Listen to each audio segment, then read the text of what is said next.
Bullshit. It's the No BS Marketing Show. I'm Carter Mastovich, son of the CEO of Massolutions, the world's only no bullshit marketing firm. I decided to work with Marcel to do a quick cut episode based on some recent marketing that impacted me and my generation. Fortnite. Fortnite used a creative marketing tactic a few days ago claiming that the game was ending and that there would no longer be available to the players all over the world. Gamers all over were perplexed as the social media was empty, just a black background and black profile picture. The game had a black hole on its screen and a song in the background that many used to know as the original Fortnite theme song. After being trending on Twitter and other social media platforms, many players began to believe that the game was actually over. And we have a player himself here, a newest member of the team, Marcel here. What are your thoughts on this Fortnite marketing strategy that they used? Yeah, so I was actually playing the game during the time. It was 2 p.m. EST when Fortnite decided to shut down their servers.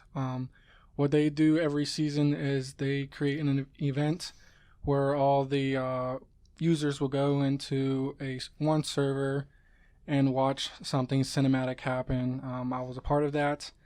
The conclusion of the event was just a black hole. You know, it was a black hole that then started this craze of everyone wondering what's happening. Why is this black hole? It's been here for 3 minutes. It's been 7 minutes. It's been 15. What is happening? Everyone's going on the Twitter, Instagram, looking at Fortnite's social media platforms, and they see the same black hole. And it started this craze of everyone trying to put the clues back together. Well, this was the end. They've been saying the end for weeks in advance. You know, they posted pictures online of every creator that the skins that they created waving by to the battle bus. Mm-hmm. You know, it was a sense of, okay, is it really the end? Yeah, and I think that's what players ended up realizing after a day. It was just crazy that they were thinking, wait, really, is it actually happening? Like, I don't think I can believe this. And I wasn't one of the players actually in the game watching the cinematic, but yes, what Marcel said was you see a cinematic at the end for anybody who's not played Fortnite. And it's really cool that they can put millions of players in the game at a time, and they can play this cinematic for everybody. Everybody has the same exact cinematic. You can be in Asia, you can be in New York, you can be in California, it doesn't matter. You see the same exact cinematic at the same exact time. And they live streamed it on their Twitter, on their Instagram. And personally, I watched it on Dr. Lupo. He actually had it on his Twitter. And he's swearing on it and saying crazy things like, what is going on, blah, blah, blah. And I'm watching, I'm like, oh, that's a really cool way to end it. Okay, now when's it going to like come back up? I'm like, all right, I don't actually play Fortnite every day, but I play it almost every week. Mm-hmm. So someone to see that used to be one of the players that played it at the founding of the game and saw, wow, this game's come a long way, and to see that, wait, is it the end? Like, that really didn't make sense to me. I was like, they can't do that. They make so much money. Exactly. But then after a day, you see it trending on Twitter, and I think that they used perfect timing going through that. They just went to 2 days because Dr. Lupo, Ninja, other great players of the game were thinking, well, that doesn't, if they go on too long, it's going to the hype's going to go down, and people are just going to go, well, you know what, this is bullshit. That's why it's the No Bullshit Marketing Podcast, because this is bullshit if it went on too long. Yep. So, it was definitely a perfectly strategic timeline. I want to say it was about 2 days. Yeah, if they did it just one day, it wouldn't have worked. Yep. But if they did it 3 days, then you're like, all right, it's 3 days, like, let's go.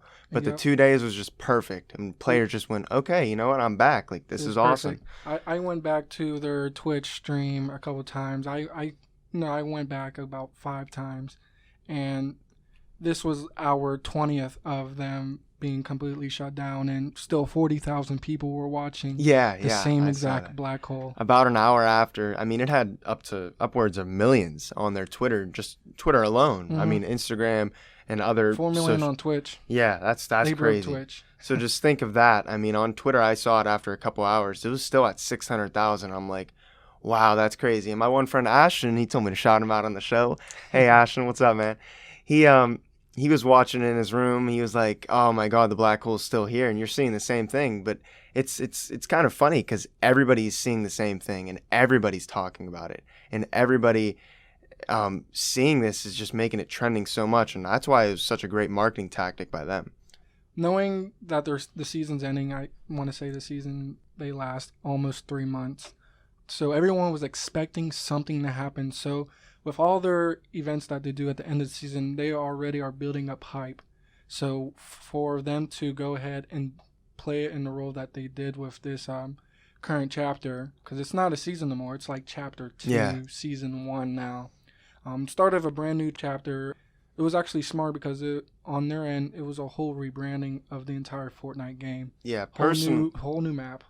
Whole new layout and everything. Mm-hmm. New weapons and stuff like that. Mm-hmm. Personally, I kept away from the game actually for about a couple seasons, and I just didn't want to play it because I was like, it's the same thing. People are just tryhards is the word for it, and they're sweats and they're just going crazy on it, like building crazy. Yeah, and you just want to come on and play a little quick game. You're like, yeah, I'm coming on here, and this some dude just comes up. It's like one of the world's best players and kills you, and you're just like, well, damn. Like I recently seen, I don't know if it's true or not, but someone's trying to sue Fortnite for hiring psychological research to make the game addicting.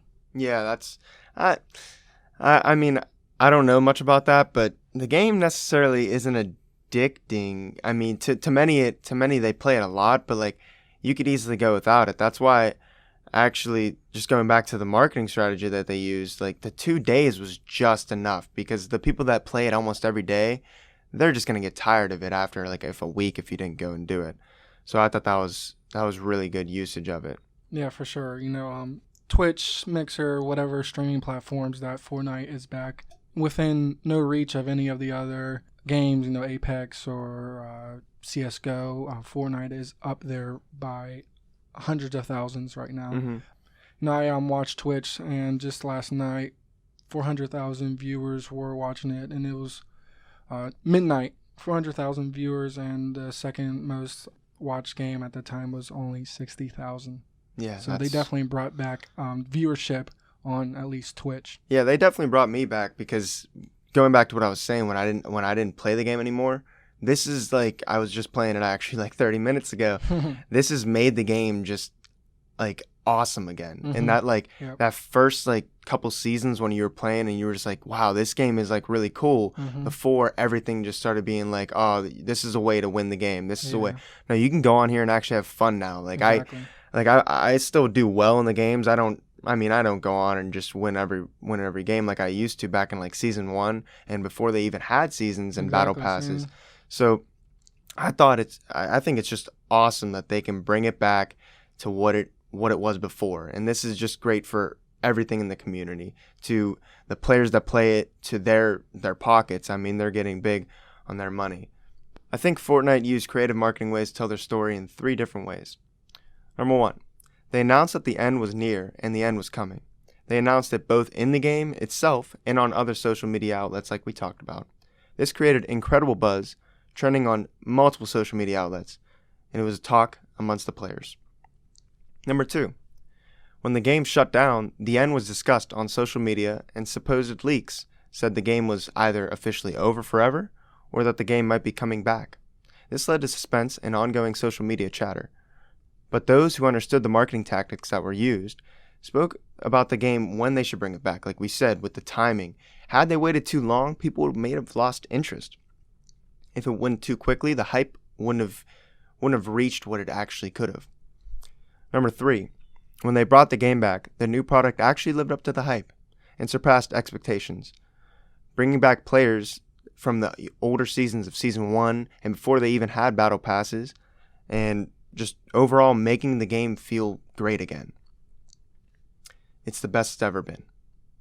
My dad, the Mass team have taught me about the marketing and storytelling. Fortnite's campaign is a great example of no BS marketing. This marks the end of another episode of the No BS Marketing Show, recorded from our studios in bold, beautiful downtown Pittsburgh, Pennsylvania. Remember to ask yourself, what's the big idea, and build your story around the answer. It's all about bold solutions, no BS. By the way, a couple quick shout-outs that people were requesting from the last No BS Marketing Show. We got Helene, Owen Peters, my boy from Bethel, Dia, Malji, Abe, Ashton, all my boys, and CV, CV proud. That's Colt. That's it, boy.